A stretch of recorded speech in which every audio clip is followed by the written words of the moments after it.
saya Herawati, NIM 122402252663, jurusan Bimbingan Konseling Islam dari kelas BKI 4B.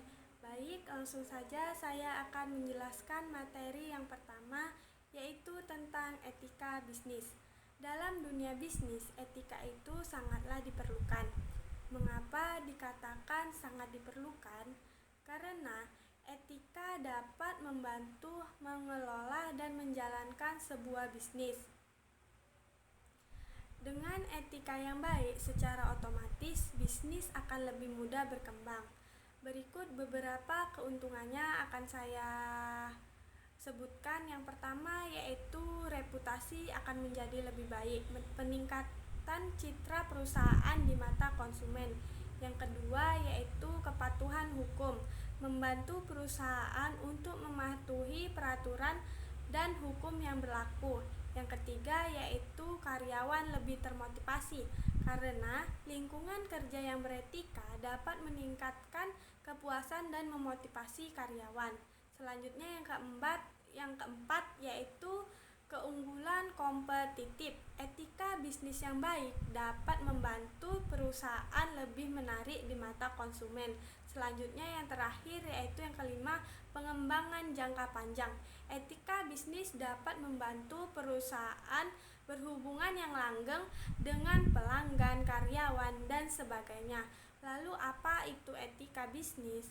Yang dimaksud dengan etika bisnis yaitu merupakan cara kegiatan bisnis yang mencakup seluruh aspek yang berkaitan dengan individu, perusahaan, dan juga masyarakat, yaitu dengan melibatkan mempertimbangkan dampak sosial, lingkungan, ekonomi dari tindakan bisnis serta memastikan keadilan dan tanggung jawab dalam hubungan dengan karyawan, pelanggan, pemegang saham, bahkan masyarakat luas. Selanjutnya pengertian etika bisnis. Menurut Hill dan Jones, etika bisnis merupakan suatu ajaran untuk membedakan antara salah dan benar, di mana hal tersebut dapat memberikan pembekalan kepada setiap pemimpin perusahaan ketika mempertimbangkan untuk mengambil keputusan strategis yang terkait dengan masalah moral yang kompleks, karena dengan etikalah dapat mempengaruhi kesuksesan usaha kita. Jika etika kita baik, maka akan mudah usaha kita berkembang. Begitupun sebaliknya, ketika kita tidak memiliki etika, maka sulit kemungkinan untuk usaha kita berkembang. Selanjutnya yaitu studi yang mengkhususkan terkait dengan moral yang membedakan antara benar dan salah. Studi ini sangatlah berkontribusi pada standar moral sebagaimana diterapkan dalam kebijakan institusi dan perilaku bisnis.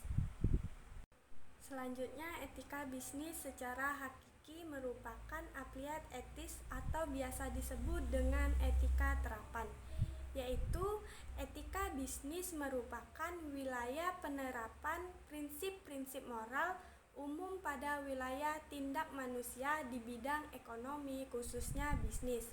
Selanjutnya, etika bisnis adalah standar etika yang berkaitan dengan tujuan dan cara membuat keputusan bisnis. Selanjutnya, etika bisnis sangat dibutuhkan oleh semua pengusaha baru maupun pengusaha yang sudah lama terjun.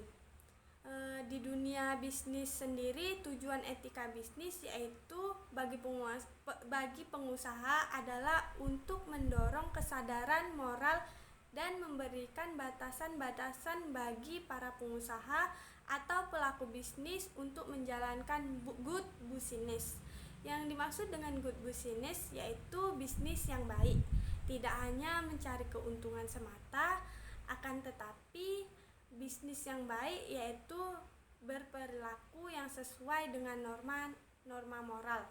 Perilaku dapat dinilai baik ketika memenuhi standar etis.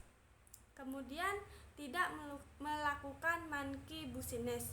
Yang dimaksud dengan monkey business yaitu bisnis monyet atau adalah strategi bisnis dengan cara yang kotor.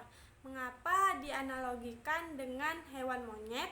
Karena layaknya hewan ini, pelaku akan kabur begitu saja setelah memperoleh keuntungan yang dicapai dari merugikan orang lain. Kemudian ada dirty business, yaitu yang dimaksud dengan dirty business, usaha kotor atau usaha yang tidak sehat seperti menggunakan obat-obatan terlarang, di mana hal ini dapat merugikan banyak pihak yang terkait. Selanjutnya, dengan etika bisnis, para pelaku bisnis memiliki aturan yang dapat mengarahkan mereka dalam mewujudkan citra dan manajemen bisnis yang baik, sehingga dapat diikuti oleh semua orang yang mempercayai bahwa bisnis tersebut memiliki etika yang baik. Kemudian yang kedua itu ada prinsip keadilan. Pada prinsip ini bermakna bahwa setiap orang mempunyai hak untuk mendapatkan perlakuan yang sama dengan orang lain. Kemudian yang ketiga itu ada otonomi. Pada prinsip ini, sebagai selaku pebisnis, kamu harus bisa mengambil keputusan dengan tepat dan adil serta bertanggung jawab pada keputusan tersebut. Yang keempat itu ada integritas. Dengan integritas moral yang bagus, maka kepercayaan masyarakat juga meningkat. Kemudian yang terakhir ada prinsip loyalitas. Adalah penerapan prinsip ini tentu kamu tidak dapat mencampur urusan bisnis dengan pribadi kamu. Selanjutnya yaitu contoh-contoh dalam etika bisnis. Yang pertama yaitu penyebutan nama. Pengusaha yang mengerti etika bisnis biasanya akan menyebutkan nama secara lengkap ketika bertemu dengan orang lain. Namun, ketika namanya terlalu panjang, diperkenalkan untuk Anda menyingkat sedikit namanya. Kemudian berdiri saat berkenalan.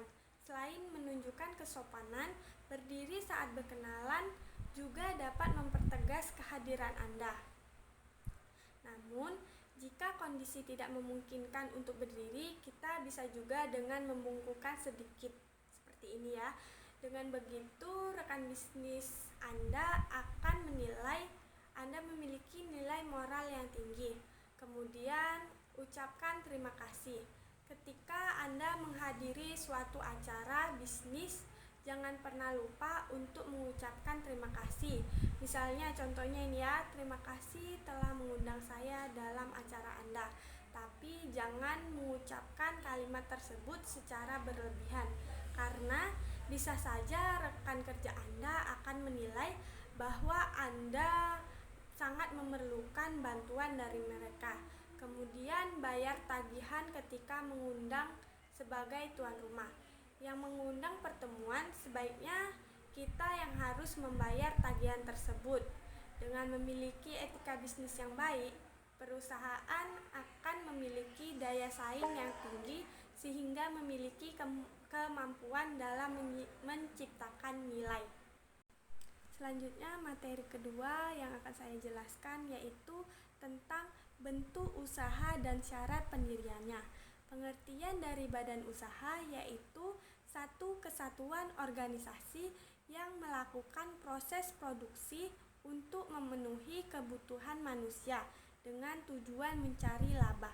Dalam istilah lain, badan usaha adalah kesatuan yuridis, teknis, dan ekonomis yang mempunyai tujuan untuk mencari keuntungan. Kemudian yang dimaksud dengan badan usaha yaitu lembaga, sedangkan yang dimaksud dengan perusahaan yaitu tempat. Ada dua bentuk badan usaha, yaitu yang pertama state kapital adalah sebagian besar atau keseluruhan yang dimiliki oleh negara. Kemudian selanjutnya privat kapital adalah sebagian besar atau keseluruhan yang dimiliki oleh swasta. State kapital dibagi menjadi dua kelompok. Yang pertama yaitu BUMN, sebagian besar atau keseluruhan modal usahanya dikuasai oleh pemerintah pusat. Yang kedua yaitu BUMD, sebagian besar atau keseluruhan modalnya dikuasai oleh pemerintah daerah seperti provinsi dan kabupaten. Bentuk badan usaha ada 5, yaitu perseorangan, firma, CP, PT, dan BUMN atau BUMD. Perusahaan perseorangan yaitu usaha yang dimiliki, dikelola, dan dimodali secara langsung oleh orang pribadi, dan resiko dan tanggung jawab juga kepada orang pribadi tersebut. Firma yaitu sama dengan CP, namun perbedaannya kedua belah pihak sama-sama menjalankan usaha dan berhubungan secara hukum dengan pihak ketiga. Sedangkan CP adalah suatu bentuk badan usaha bisnis yang didirikan dan dimiliki oleh 2 orang atau lebih untuk mencapai tujuan bersama dengan tingkat keterlibatan yang berbeda-beda. Selanjutnya ada ciri dan sifat CP. Yang pertama yaitu sulit untuk menarik modal yang sudah disetor. Kemudian yang kedua, modal besar karena didirikan oleh banyak pihak. Ketiga, mudah mendapatkan kredit pinjaman. Kemudian keempat, ada anggota aktif yang memiliki tanggung jawab yang tidak terbatas, dan ada pula yang anggota pasif tinggal menunggu keuntungan saja. Kemudian yang kelima yaitu relatif, mudah untuk didirikan. Kemudian yang terakhir, keenam yaitu kelangsungan hidup CP tidak menentu. Kemudian perseorangan terbatas atau PT, badan usaha yang didirikan berasas hukum berdasarkan perjanjian kegiatan usaha dengan modal yang terbagi dalam saham. Perseorangan atau PT adalah organisasi bisnis yang memiliki badan hukum yang resmi oleh minimal 2 orang yang bertanggung jawab, hanya berlaku pada perusahaan tanpa melibatkan harta pribadi ataupun perseorangan yang ada di dalamnya.